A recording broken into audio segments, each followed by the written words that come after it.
Colour వస్తుందండి మనకి. Multi colour blouse. ఏ శారీస్ మీద కూడా మనం దీన్ని మ్యాచ్ చేసుకోవచ్చు.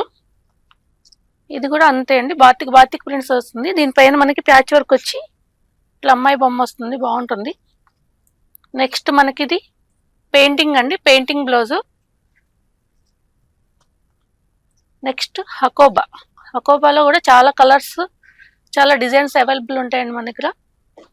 నెక్స్ట్ ఇవి కాటన్స్ వచ్చేసి మనకి ఓన్లీ 400 అండి. 400 జామ్దాని ప్రింట్స్ తోటి ఉంటాయి. 3 కలర్స్, అన్ని సైజెస్ అవైలబుల్ ఉంటాయండి. నెక్స్ట్ ఫుల్ హ్యాండ్స్ లో హాఫ్ వైట్ అండి. హాఫ్ వైట్ కి మనకి ఇలాగా దీంట్లోనే రకరకాల డిజైన్స్ అన్ని మారుతాయండి. దీంట్లో 10 కలర్స్, 10 డిజైన్స్ దాకా అవైలబుల్ ఉంటాయండి. నెక్స్ట్ వచ్చేసి ఫుల్ హ్యాండ్స్ లో క్రేప్ మీద మల్టీ కలర్ వస్తుందండి మనకి. మొత్తం ఎనీ శారీస్ కి మనం దీన్ని మ్యాచ్ చేసుకోవచ్చు, చాలా బాగుంటుంది.